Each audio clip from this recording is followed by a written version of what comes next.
রাজনৈতিক চেতনা কিছুটা আমাদের স্কুল জীবনেই শুরু হয়েছে। তো তখন অবশ্য সরাসরি ওইভাবে কোনো সংগঠন করা করার সুযোগ ছিল না।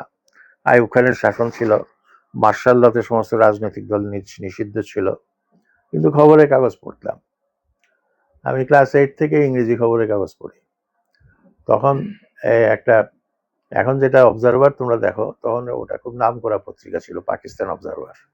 পাকিস্তানের দুটো পত্রিকা খুব নাম করা ছিল, একটা হচ্ছে করাচি থেকে ডন, সম্পাদক ছিল আলতাফ হোসেন, আর জিন্না সাহেব এই পত্রিকাটা প্রতিষ্ঠা করেছিলেন। আর পাকিস্তান অবজারভার হামিদুল হক চৌধুরী নামে একজন রাজনীতিবিদ ছিলেন, লয়ার ছিলেন, উনি পাকিস্তান অবজারভারটা প্রতিষ্ঠা করেন।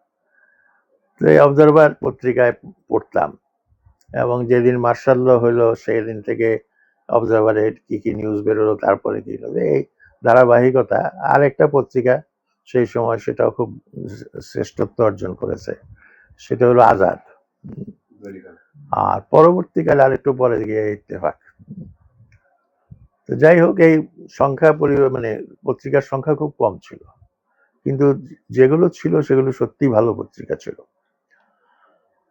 তো 60-এর দশক সম্পর্কে যে প্রশ্ন, সেটা হলো 60-এর দশকে যেটা হয়েছে, 60-এর দশক না, বেসিক্যালি দ্বিতীয় মহাযুদ্ধ শেষ হওয়ার পর, ডিকলোনাইজেশন শুরু হওয়ার পর থেকেই পৃথিবীর বিভিন্ন দেশে ন্যাশনাল লিবারেশন মুভমেন্ট, জাতীয় মুক্তির আন্দোলন হয়েছে, এবং অনেক দেশে সেটা বিপ্লব আকারে হয়েছে, সশস্ত্র সংগ্রামের মধ্য দিয়ে হয়েছে।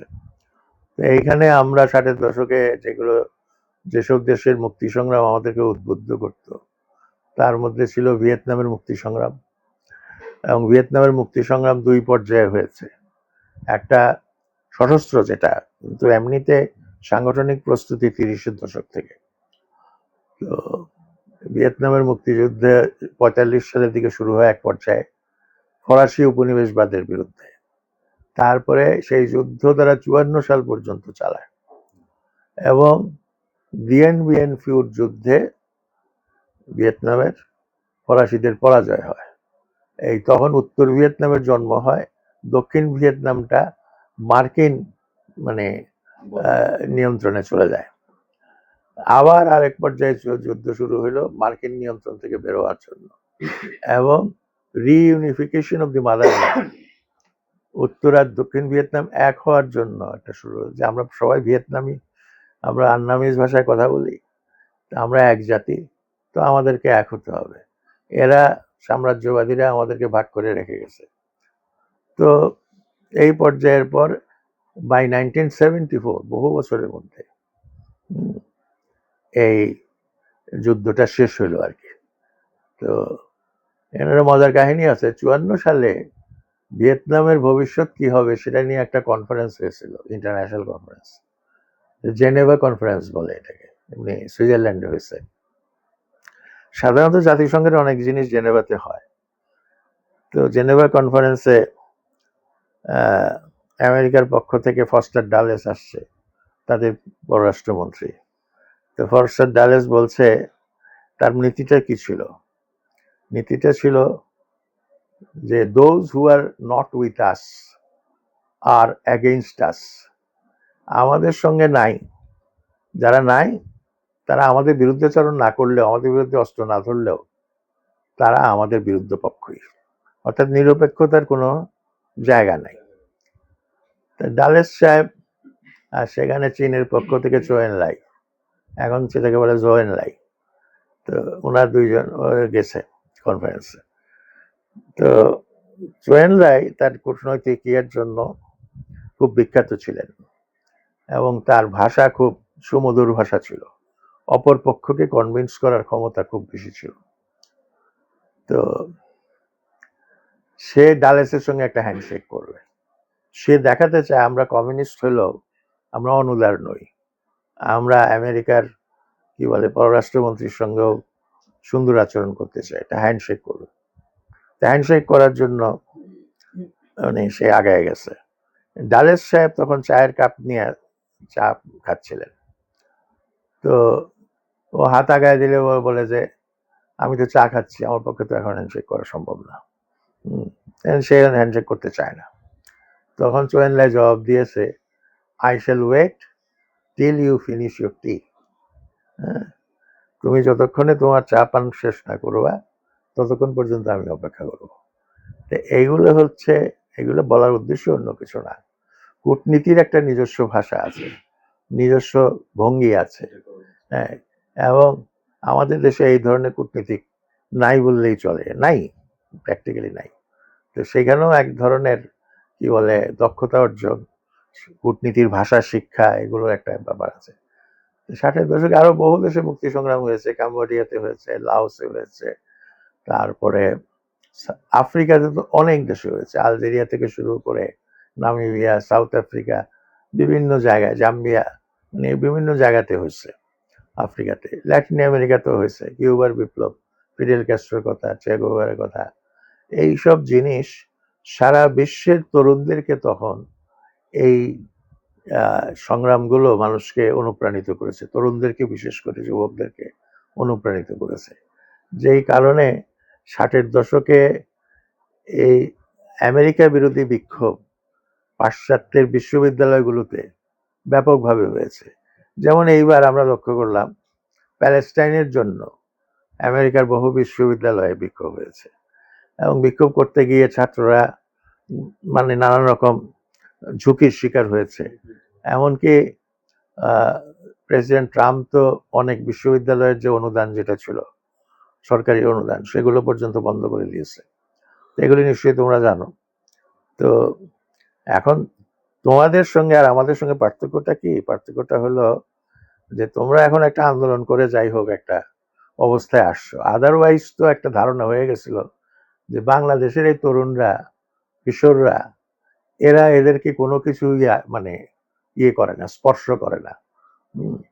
তো ভাবটা অনেকের এরকম, ঠান্ডা লাগেনি ঠান্ডা লাগে, গরম লাগেনি গরম লাগে, এই হলো অবস্থা।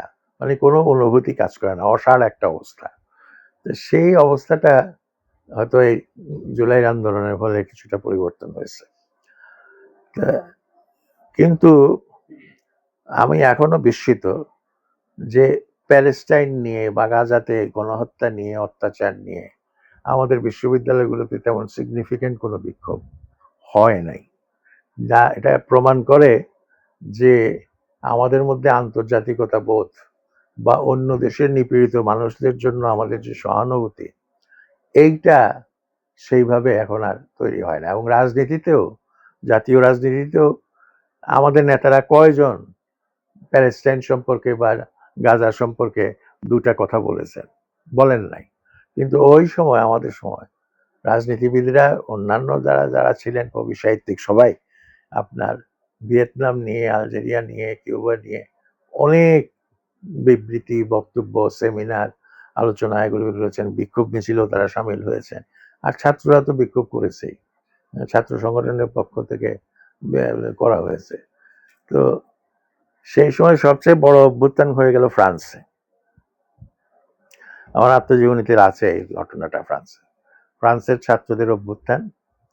তো অভ্যুত্থানটা শুরু হয়েছিল সরবন ইউনিভার্সিটি থেকে, ফ্রান্সের সবচেয়ে বিখ্যাত বিশ্ববিদ্যালয়, অনেকটা হার্ভার্ডের সংস্থলে। তো ওইখানে কর্তৃপক্ষ একটা নতুন আইন জারি করলো, বিশ্ববিদ্যালয় কর্তৃপক্ষ। আইনটা হচ্ছে যে ছাত্রছাত্রীরা এক ডরমিটরিতে থাকতে পারবে না।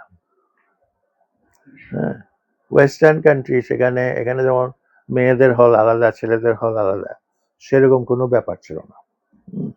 একই হলের মধ্যে এক রুমে হয়তো ছেলে একজন আছে, আরেক রুমে হয়তো মেয়ে আছে, এইভাবে। তো হঠাৎ করে ফ্রান্সের সরবন ইউনিভার্সিটি কর্তৃপক্ষ বলল যে মেয়ে আর ছেলে এক বিল্ডিং এ এক জায়গায় থাকবে না।